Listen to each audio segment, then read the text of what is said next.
You are listening to a Core Confidence Life production. www.coreconfidencelife.com. Core Confidence Life is dedicated to the development and success of men. Guests come on the program to share their personal life challenges as well as their professional expertise, because we understand that one man's story can help another man's journey. You can get practical, actionable steps to help you step into your core self-confidence as a man and the philosophy to back it up. If you enjoy this forum, we appreciate your support. Just go to www.coreconfidencelife.com/support. That's www.coreconfidencelife.com/support.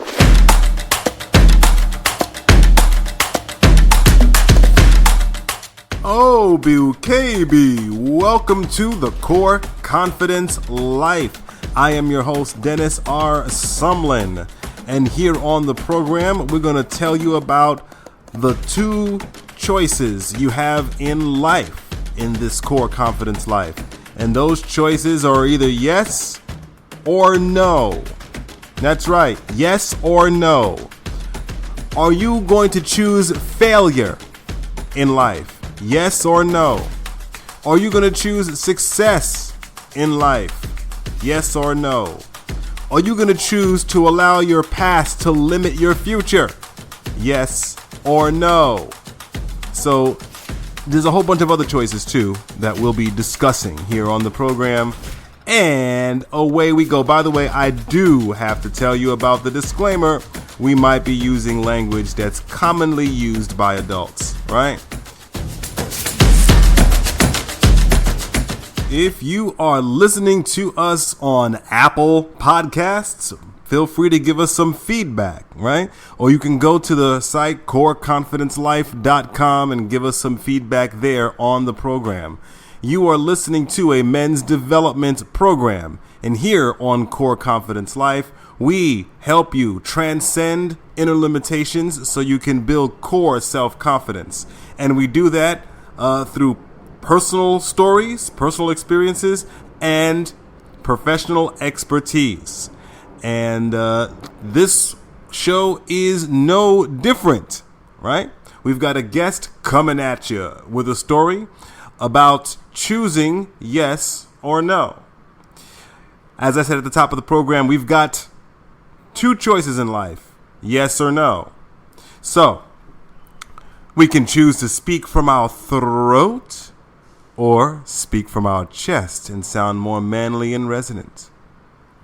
We can choose to stand up when we pee or sit down. Who says that only women sit down? Men can do it too, if they choose to. We could also choose to see our maybe rough upbringing or discordant past as a reason for failure or a platform for success. So the person we have coming up on the program is a podcaster and digital marketer.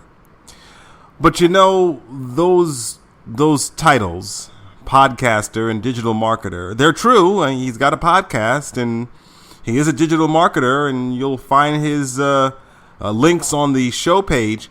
But those titles do not in anywhere near capture the knowledge and experience this man is going to deliver for us. In fact, I had a hard time figuring out how to sum up this thing before the interview gets going. We had a wide-ranging conversation. Now, of course, you know, digital marketer, of course, we talk about what that is and how to build your business, figuring out what you want and so forth. But then we dive into his story of surviving the Soviet Union, immigrating from Ukraine, becoming a foster parent, and all the knowledge he has learned from his grandfather's example of manhood and what mentorship should be. And we just go all over the place. That's right. So, you know, kick back and relax, right? We're going to discuss the life story of a man with a lot of knowledge, where calling him a podcaster and a digital marketer just doesn't even seem fair, right? So, from New Jersey, podcaster and digital marketer Roman Prokopchuk. How are you today? I'm good. Thank you for having me on. Thank you for coming on. There's so many different directions I want to go because your story is packed with so many different things we could explore. But let's start out with the basics. Digital marketer and podcaster. So what is all that? What are you doing now? So I founded Novazora Digital, which is a full-service digital agency in 2012. I also work directly with a company called Cubic Consulting, handling their digital marketing, and I host the Digital Savage podcast, which has guests focusing on digital marketing, tech, family, motivation, and business. And how long have you been doing that? Podcast has been going for about a year and a half. I'm on episode 72.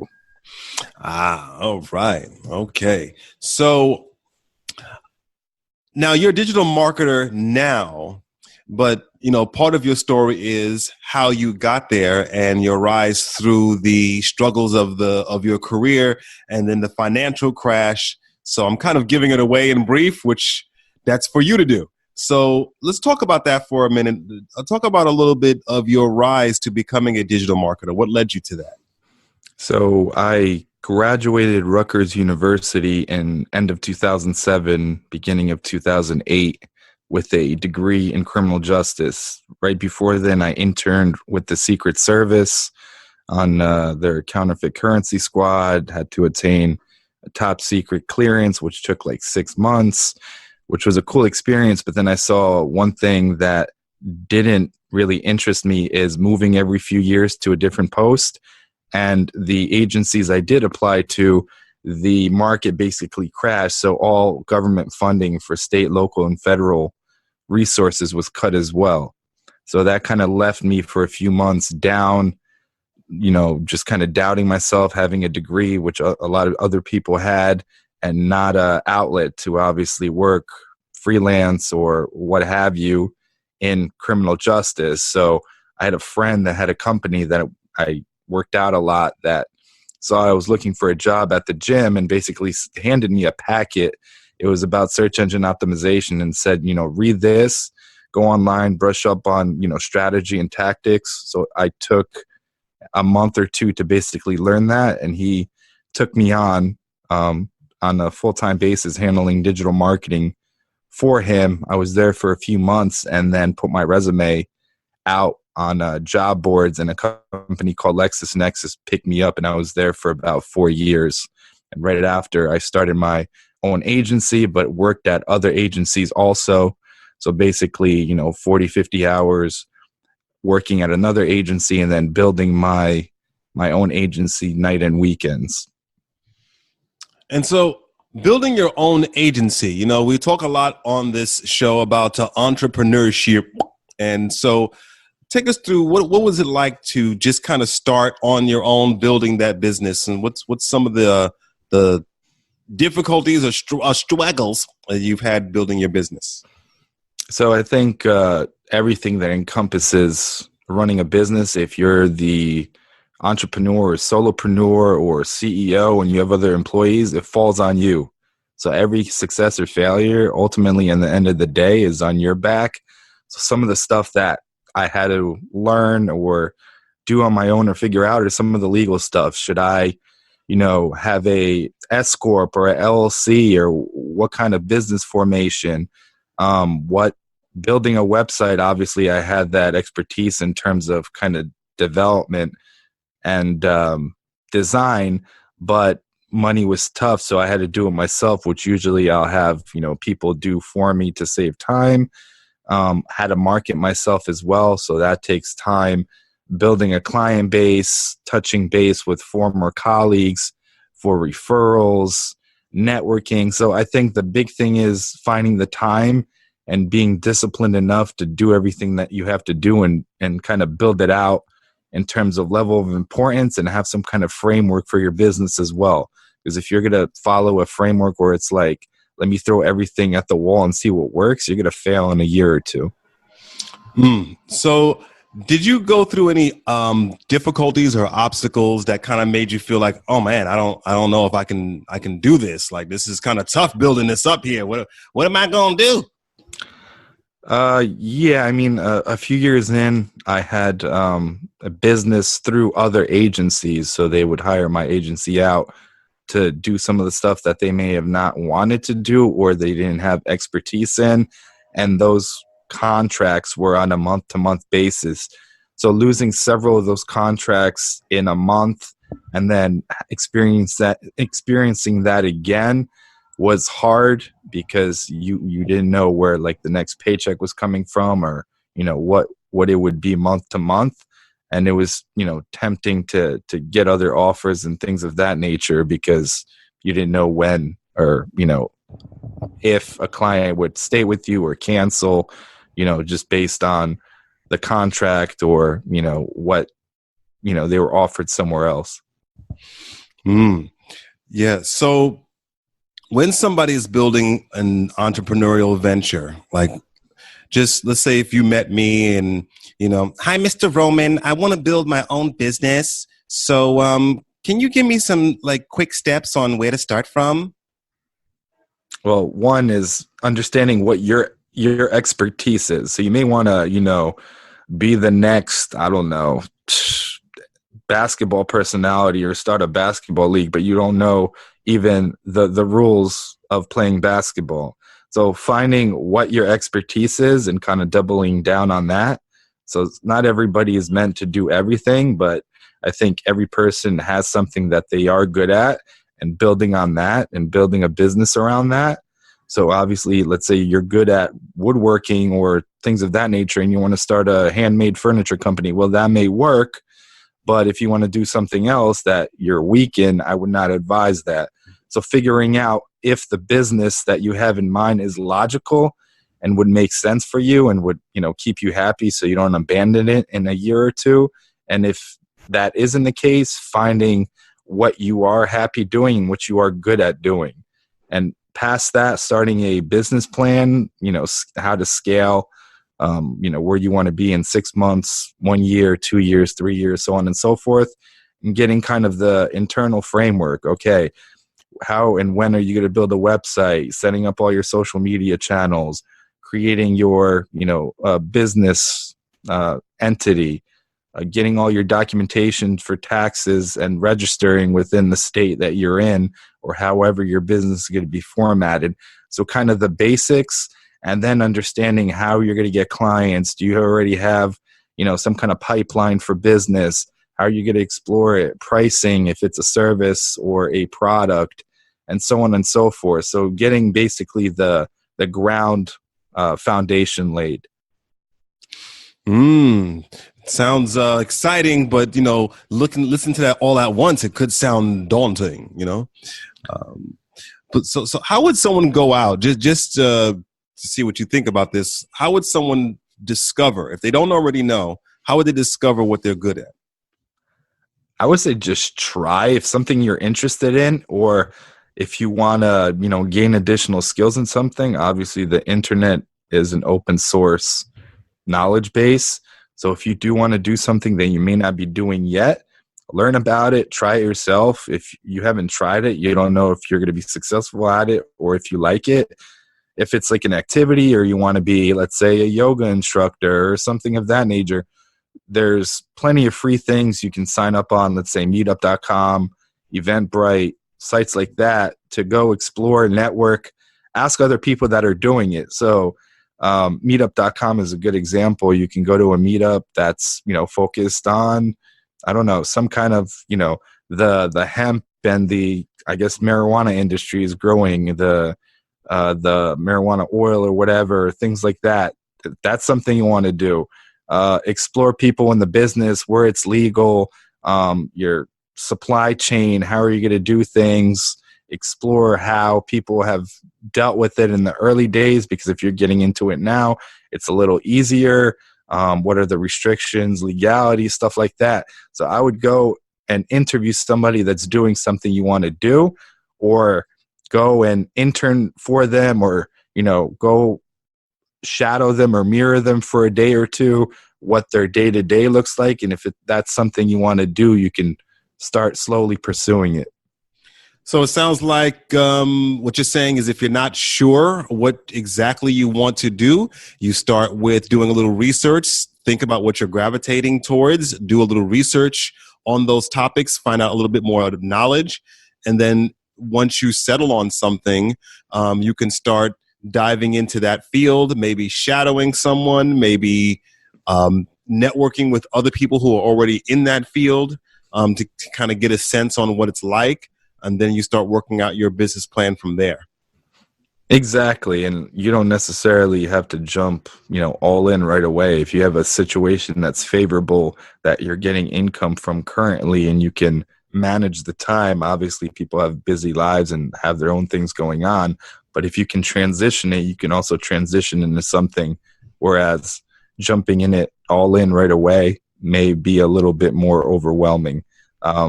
I support both of those. I'm not discouraging people to, if they want, going all in, but some people may need to slowly transition into something. Absolutely. That's good advice there. Taking it slow.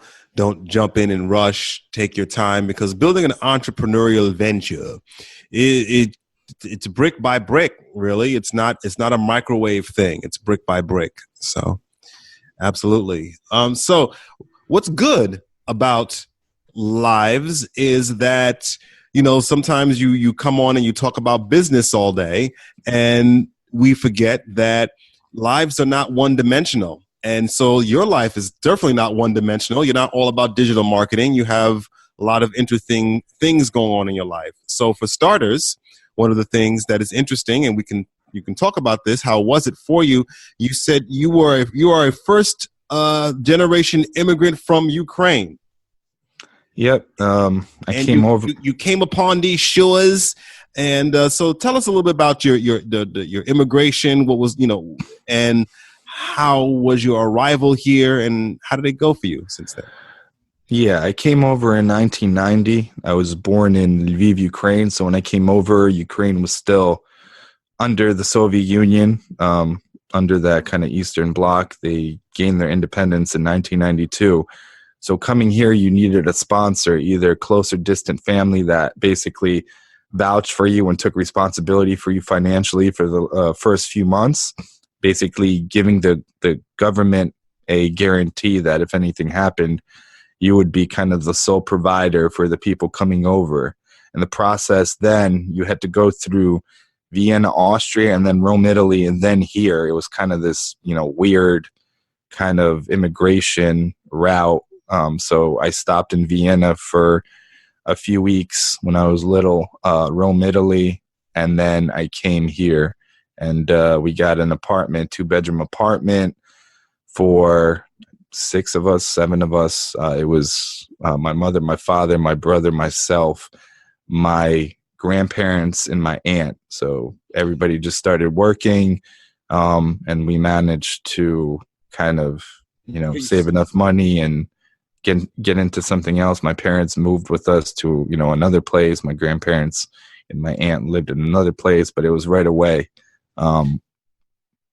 Yeah. So you came over here from Ukraine, and were you old enough to be able to know the differences in the changing? Like, how was it living there versus living here? Yeah, I mean, I've been back twice since I came over. Also, under the Soviet Union, it's. I mean, they say, even the poorest people in the U.S. are some of the richest people when you compare them to a global level. There was poverty, but under the Soviet Union, it was just like super strict. So stuff like supply chain of food. So I remember waiting in, a bread line for like 4 or 5 hours with my mom for a loaf of bread, or having water shut off, hot water between certain times, having electricity shut off. So stuff like that. There was a lot of religious persecution. So anybody that openly went to church lost privileges. We went to church, and my grandparents did. My mom would have been a valedictorian, but they took her, the Communist Party basically took that away from her just because, she went and, wanted to worship God. And they obviously, under communism, there was no God, or God didn't exist. So they were doing this to all religions, like Christianity, Judaism, Islam. They were doing this to all the religions. Yeah, pretty much. Anything you worshipped, if you went to a house of worship, you would have the KGB basically sitting outside of it, taking notes. Who would be going in, who would be going out, following you. It's super sketchy. Have you been to Ukraine after the Soviet Union fell? I have. I was there in 2006 and 2008. So did you see any major differences between then and then? Quality of life is better. Obviously, like food and stuff like that is more attainable. I come from a city from Western Ukraine, close to the Polish border. It's about 750 years old, so it's very historic. It's like a nice place. It's on the UNESCO World Heritage Site. So that side of the Ukraine is good, but other parts of Ukraine, aren't as, fortunate. It is a big country, one of the biggest in Europe. And, since 2014, we're fighting basically Russia on the Eastern Front, and they annexed Crimea. I was in Crimea in 2006. It's like a really nice spot. It's like Italy, like the Amalfi Coast or other parts of Greece. It's very Mediterranean, but it's now annexed and technically claimed by Russia. So there's that kind of dynamic going on. And then there's an election that's going to happen. Basically a comedian, like now we have Trump that was on TV and is a business person. In Ukraine, they may have a comedian becoming president with no political experience, and basically apparently is pro-Russia, that may, change the direction of the country. So when you came here as a young child, and you had to start going to school and mixing with people and things, how did that go for you? For like the first year, it was kind of rough because I didn't speak the language. So I had to go to ESL, which is English second language. In the town that I moved to, I had to get bused to another school because they didn't have ESL classes in my school. So picking up the language, and I think at that age, 5 or 6, I could pick it up fairly quickly. And I think it holds true to humans in general. The younger you are, you can pick up a lot of knowledge and learn a lot of languages. So I think it took me like a year, after which I really didn't have, trouble interacting, making friends, that kind of thing. But the first year was a little bit hard in terms of not being able to communicate the way I wanted to with my peers. Yeah, it takes time to learn the language, learn the ways and things like that. So we have some stuff in common. When I was reading, when you had first sent the application in, by the way, folks, you can come on the show, go to coreconfidencelife.com/guest, which is what you did. And I read your story, and a lot of those parts of your story jumped out at me, including the adoption part of your story, because I was adopted as well. So, and actually on a previous podcast I had many years ago, when I first located my birth family, I actually had a few of them on one by one to be interviewed by me on what it was like, even though they were the family I found, but I'm interviewing them as if it wasn't me. But talk about the adoption with you. How did that go? So me and my wife are foster parents, and we're doing foster to adopt. We're looking for, obviously children to be our own eventually. The process is kind of difficult in terms of dealing with the state, because we are doing foster to adopt. So the primary point of that is fostering. So anything can happen, and basically the children can be taken out of your foster home at any point and reunited back to the biological parents. So we've had 2 boys that are brothers since June, when we became foster parents. We're licensed. And now 10 months later, initially we were told that the mom would have her parental rights, possibly terminated. It doesn't look that good. And now it looks like they're going to be reunified in about 30 days with their biological mom, which obviously it's been tough emotionally for myself and my wife. But that's kind of the route that's going. Yeah, and it's definitely going to be emotionally tough because you take a kid in and you become attached to them, and they start to get used to you, and then things have to change again. So Yeah, I mean they call us mom and dad. We've taken them everywhere with us. I think there's been not two kids that have done more in 10 months than I don't know. I know I haven't when I was little. They went to Disneyland. They went to every zoo, museum, aquarium out there. They've done a lot and got a lot of experiences, and they're comfortable. The younger one, anything bad happens, he's looking for me and or calling for me. So there's going to be a shock, when I'm around. So it's hard to think about when, something bad may happen and he feels like he's possibly abandoned or, I'm not there for him. So. Yeah. And that's got to be tough. And there was a lot of kids that have gone from home to home to home, in this journey of foster care. But it sounds like you are providing them with a great life, and they're used to you and they love you. So I understand it's going to be, emotional. Yeah. So about your background, there's also, you was talking about how your background and your upbringing. So being that we're on the topic of upbringing, tell us about your upbringing. I had a father. He was around, but I don't know if there's a masculine culture in Eastern Europe that allowed it or let it go. Like he would be abusive physically to my mom. He was abusive when my mom was pregnant with my brother. That, luckily nothing happened in terms of, he was born with any kind of, issues from that. But, when I was little, I saw my dad hitting and, physically abusing my mom. And I think as I was getting older, I kind of vowed that I wanted to get in a situation where I could do something to protect people around me. And when I turned 18, I started, kind of aggressively going to the gym and lifting. And it was a good place to vent and release and kind of my own quiet place to deal with stuff like, kind of a therapy. So I've been lifting since I was 18. So I'll be 35 in August. So a good part, probably half of my life. And getting to a point where I guess I was strong enough or big enough, if anything happened around me that was threatening, I could, physically protect those around me and not feel helpless like I did when I was little, seeing stuff like that happen.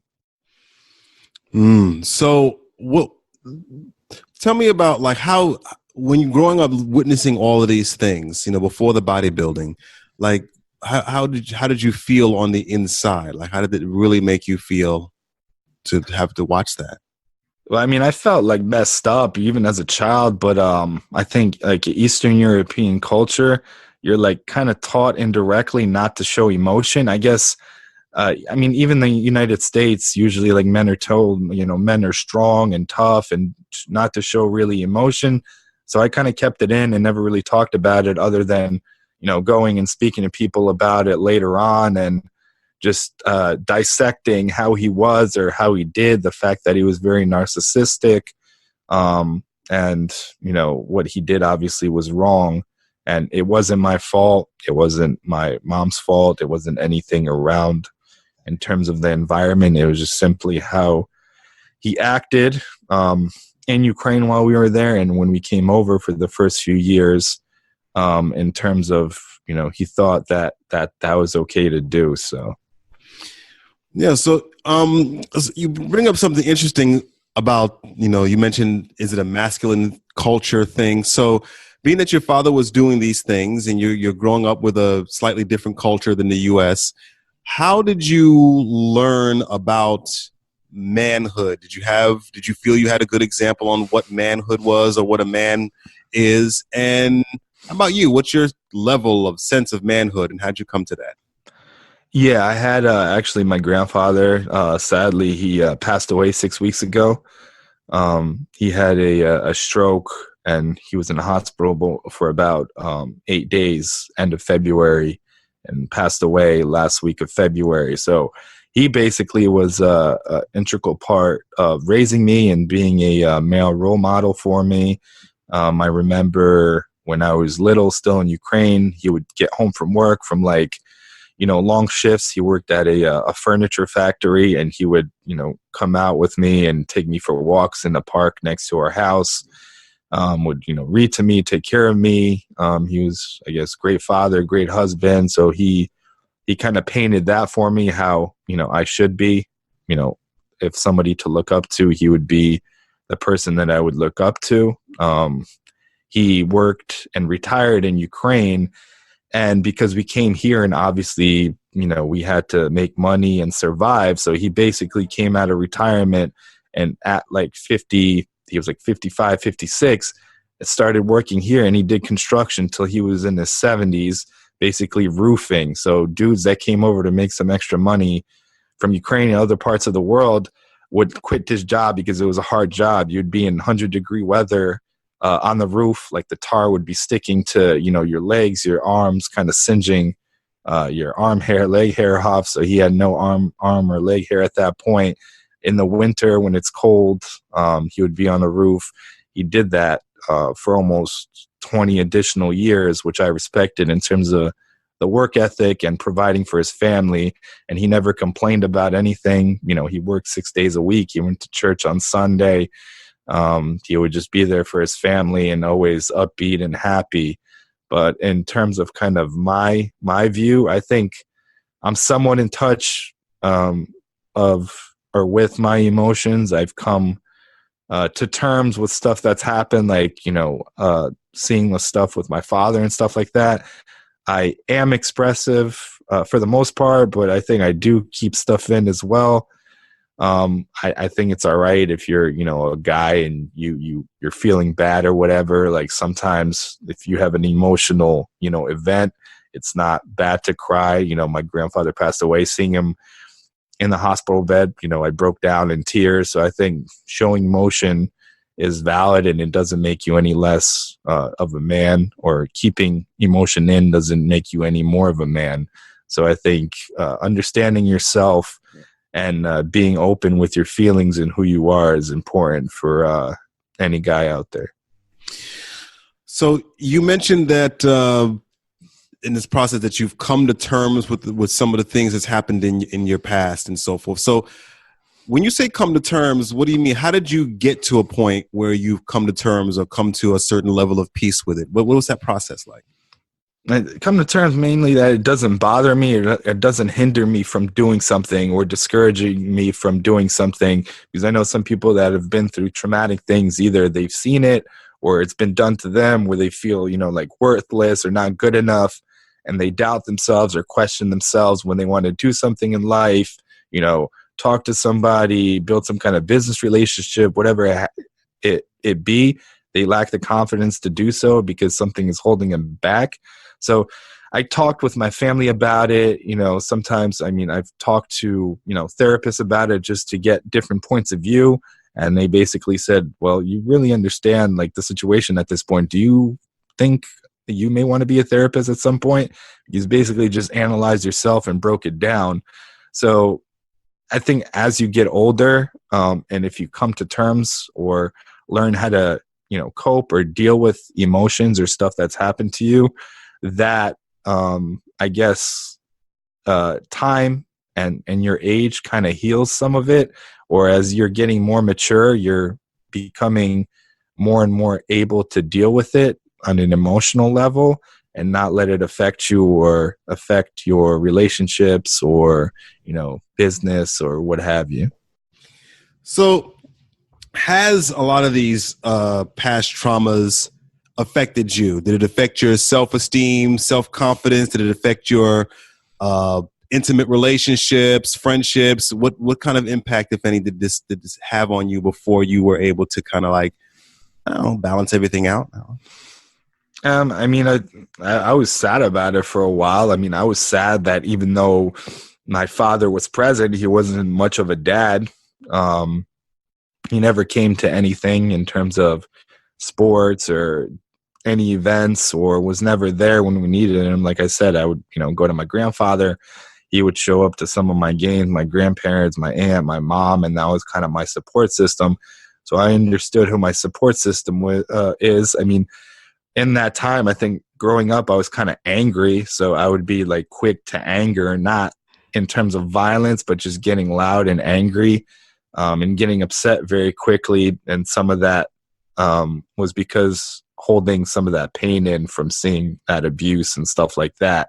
But like I said, as I got older, it just kind of clicked that I have two choices. I can either be like him and let it hold me down, or I can make a change. And I think even fostering my, two foster kids for the last 10 months, I've been there more for them than he's ever been there for me in, 34 years of life. So I think you have to want to make a change. And I get that, some people have been through some things that are like super crazy, that it's not as easy as I'm saying it is. But in my situation, I was able to pivot because there was only two alternatives, and I just took the positive route. And you also said that you had your grandfather there, your mother there, so you had a certain level of support. Yeah, you need a support system, and it's tough. I mean, there's a lot of kids nowadays growing up in, single family households, growing up in the system. So I understand that situation is a lot different. And, you may be quick to anger based on that situation, that nobody loves you, no one's there for you. So I get that. And it's important to be a positive male role model, and any, child, male or female that you come across, because a lot of those environments don't show any, role models, and they're far and few between. Yeah. So what do you think? I guess a two-part question. It may sound the same, but it could be two. What do you think is a good male role model? What does a good male role model embody? And what is your definition of a man? Like manliness, manhood, all those M words.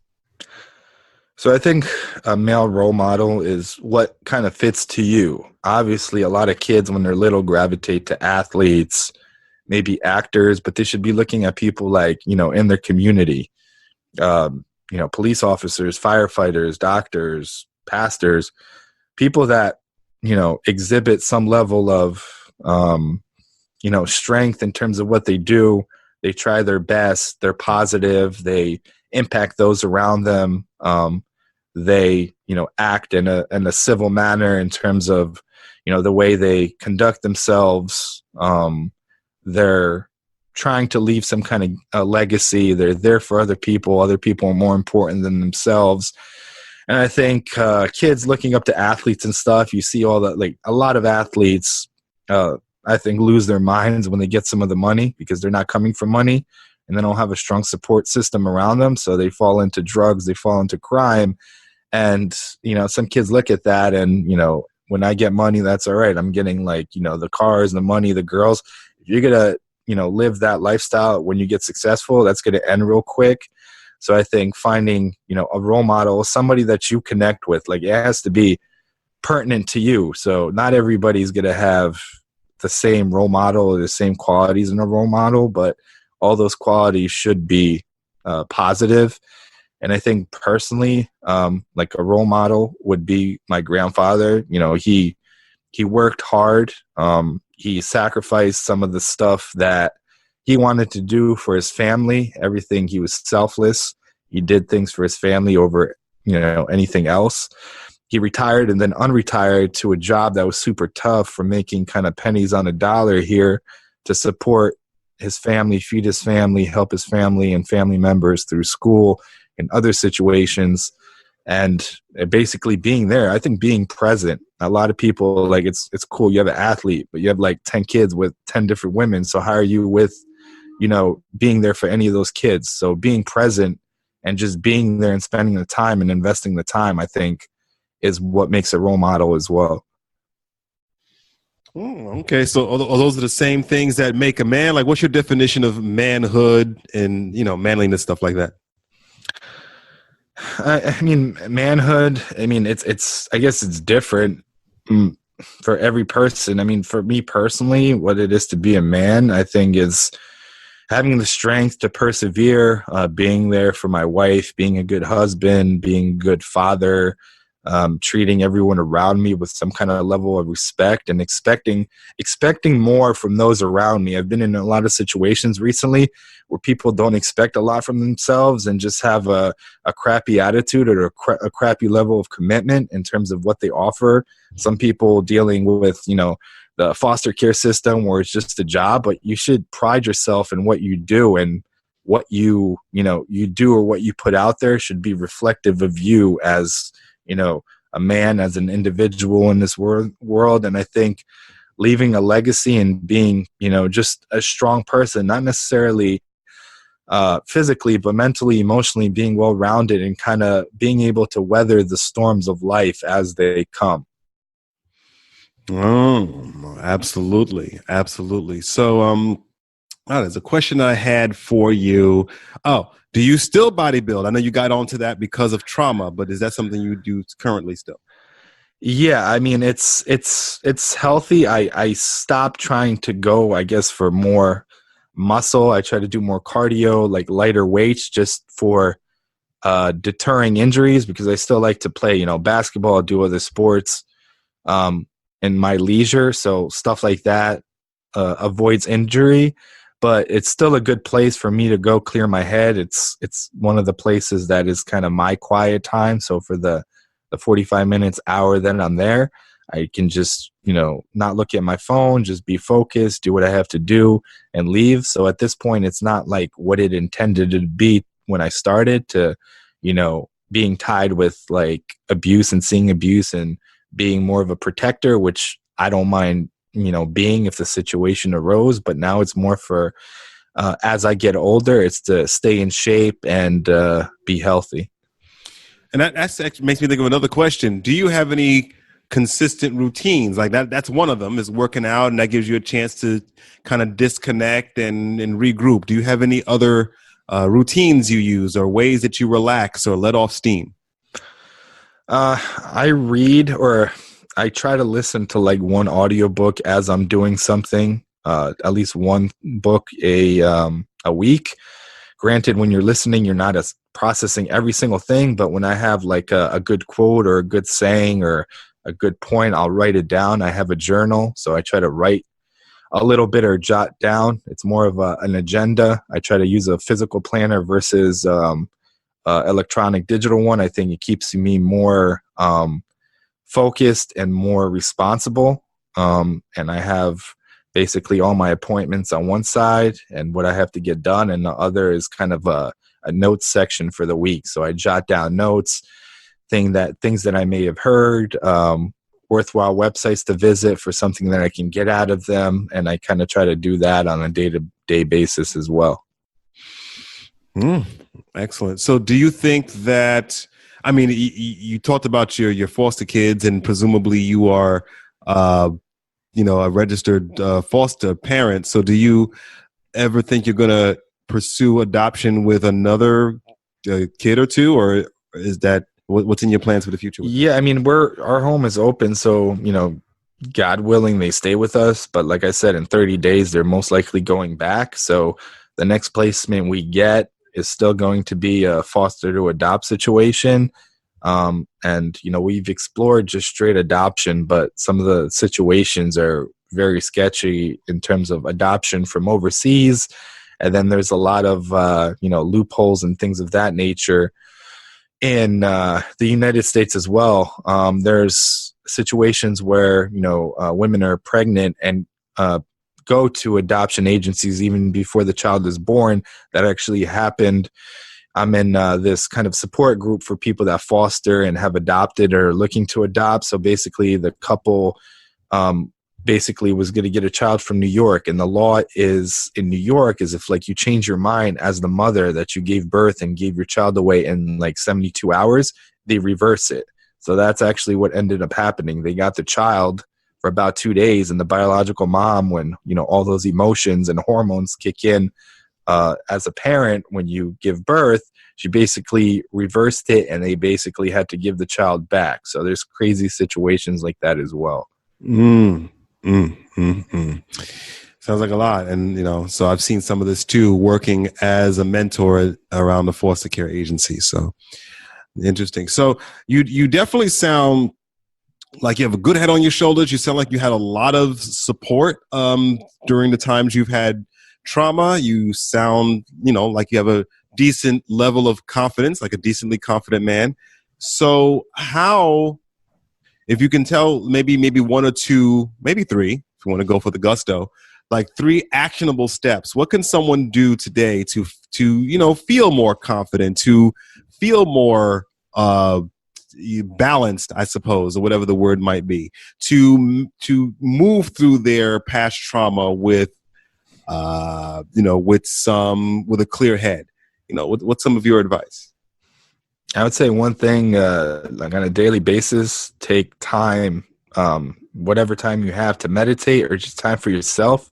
Just clear your mind and let kind of those negative thoughts leave. Obviously, it's harder said than done, but taking some time for yourself, it can be 10 minutes, 20 minutes, just close your eyes, work on your breathing, get to a place where it's kind of, you're going to conquer the day, nothing's going to affect you, and have that kind of attitude for the rest of the day. There will be things that go wrong, but it's how you react to them and not overreact to them.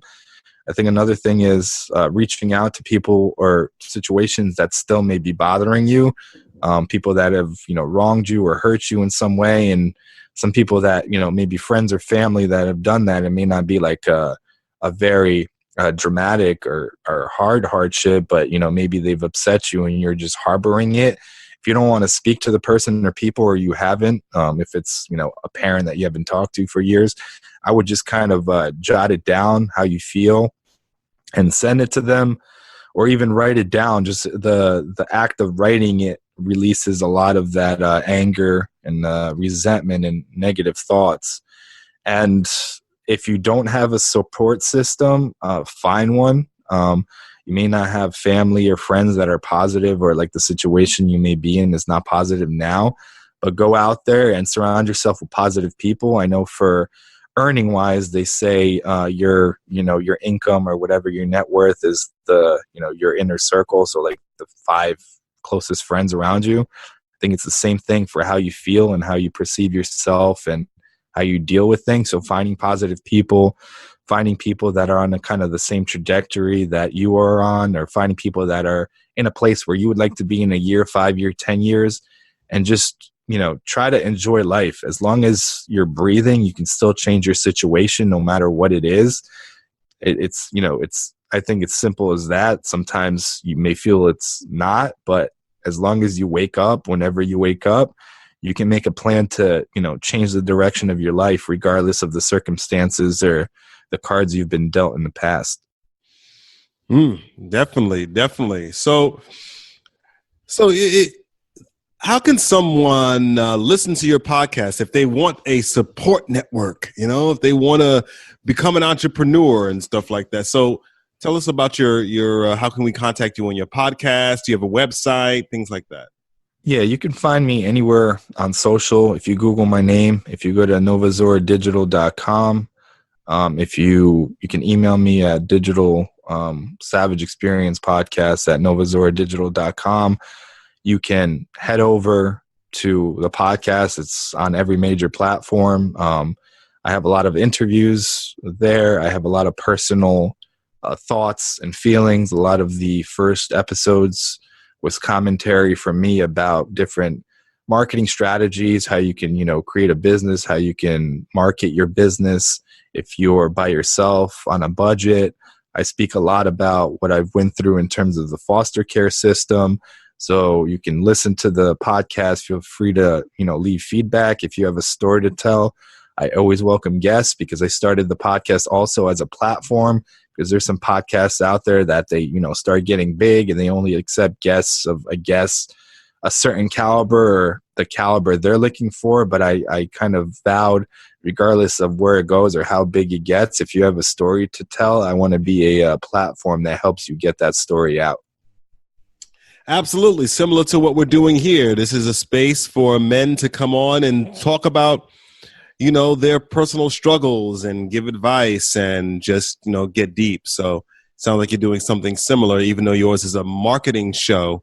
It sounds like there's still room for people to come on and tell, I guess, certain stories. So good stuff.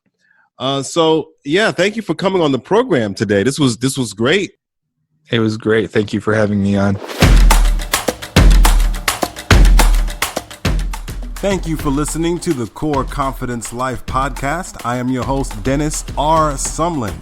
And if you are a man out there who wants to come on the program and share your personal story of overcoming inner limitations to reach personal or professional success, you can go to coreconfidencelife.com/guest.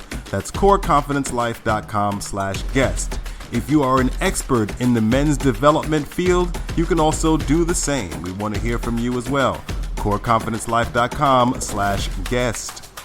If you want to make any comments, we welcome them. If you're on Apple Podcasts, give us some feedback. If you want to find this program on the Core Confidence Life website, you can just use the guest's name, Roman Prokopchuk. And I guess you can just put Roman there and you'll find it, right? So, thanks for listening once again, all you great supporters. And until next time, remember to master your inner game and take the field.